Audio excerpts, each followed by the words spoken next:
Halo. Pul. Oh. Ya.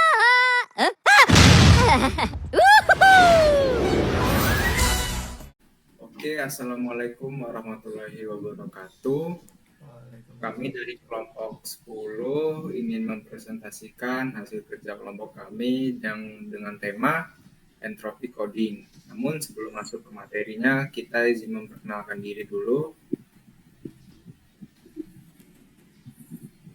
Yang pertama ada rekan saya. Kenalkan, nama saya Dede Junior Putra dengan NPM 2217051015. Yang kedua itu saya sendiri, yaitu Ananda Seva Hidayat dengan NPM 2217051096.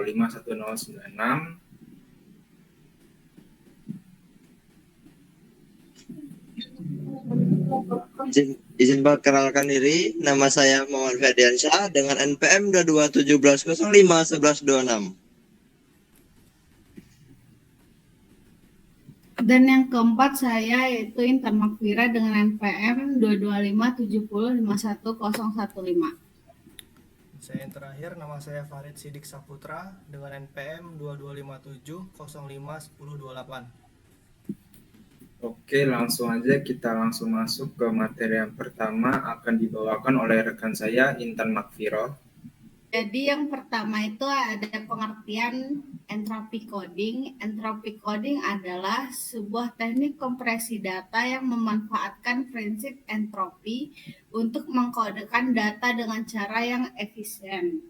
Entropi merupakan ukuran ketidakpastian atau acakan dalam suatu data. Semakin tinggi entropi data, semakin acak datanya dan juga semakin sulit untuk dikompresi.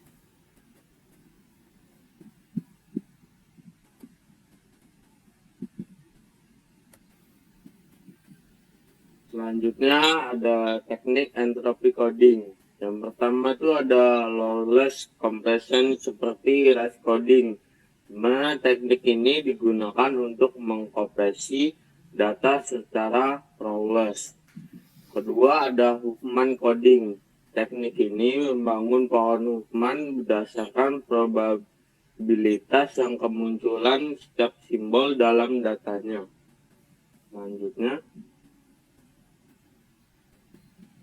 Selanjutnya ada manfaat rice coding dan Huffman coding.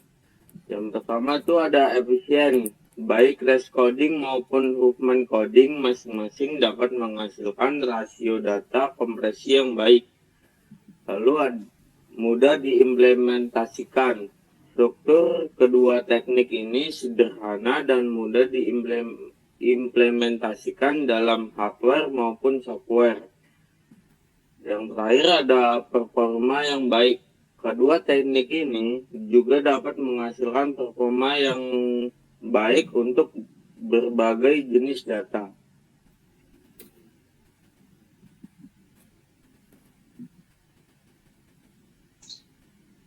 Oke, terima kasih. Di sini ada aplikasi entropy coding. Jadi ada beberapa aplikasi entropy coding, yaitu yang pertama kompresi file. Entropy coding maupun Huffman banyak digunakan dalam kompresi file seperti zip dan rar. Yang kedua adalah kompresi gambar. Entropy coding RISE maupun Huffman digunakan dalam format gambar seperti JPEG dan PNG. Yang ketiga adalah kompresi video. Entropy coding RISE maupun Huffman digunakan dalam format video seperti H264 dan HEVC. Dan yang terakhir yaitu kompresi audio. Entropy coding RISE maupun Huffman digunakan dalam format audio seperti MP3 dan AAC. Baik, selanjutnya adalah contoh penerapan soal dari rice coding. Yang pertama itu ada encoding. Jadi jika diberi panjang bit K, jadi hitung modulusnya itu M menggunakan persamaan M sama dengan 2K. Kemudian lakukan hal berikut untuk setiap simbol S. Jadi kita tuliskan S dan M-1 ke dalam biner, lalu kita tuliskan S ke dalam K dalam unary. Contohnya itu encode nilai 8 bit 18 dengan bit 0B0001000 ketika K-nya itu 4 dan juga M sama dengan 16, maka S dan M-1 sama dengan 18 dan 16-1 adalah 0 B0001010 dan 0 bit 111, yang dimana jika dijumlahkan adalah 0 bit 0010. Jika S dan K itu sama dengan 18, maka 18 keempat itu 0 bit 001010 dari 4. Jadi maka dalam bit binernya itu adalah 0 bit 0001 atau 10 dalam uner. Jadi nilai yang dikodekan adalah 10010, di mana kita bisa menghemat 2 bit. Selanjutnya adalah decoding. Seperti halnya pengkodean, jika diberi panjang bit K, kita akan menghitung modusnya dengan M menggunakan persamaan M sama dengan 2K.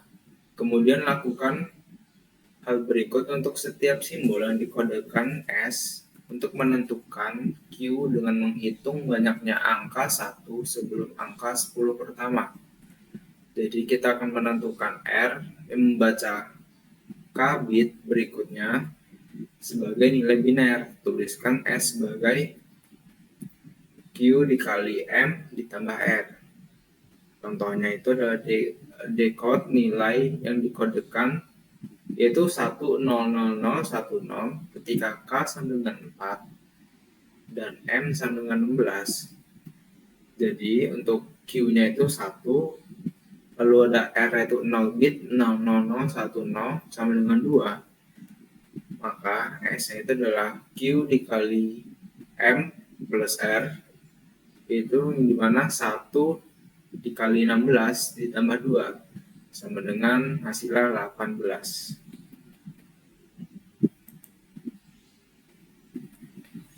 Oke, selanjutnya adalah kesimpulan dari materi yang di atas. Di baik REST coding maupun Huffman coding memiliki manfaatnya masing-masing dan perhitungan masing-masing. REST coding lebih efisien dan mudah juga untuk diimplementasikannya dalam data yang tidak memiliki pola kemunculan simbol yang jelas. Sedangkan untuk Huffman coding lebih efisien dalam data yang memiliki pola kemunculan simbol yang tidak merata. Dan juga teknik entropy coding yang fleksibel dapat digunakan dalam berbagai aplikasi kompresi data. Teknik yang dipilih pun tergantung jenis data, kebutuhan kompresi, dan keterbatasan komputasi yang tersedia. Mungkin sekian penjelasan kami tentang materi entropy coding. Kami akhiri. Wassalamualaikum warahmatullahi wabarakatuh. Behind the scene.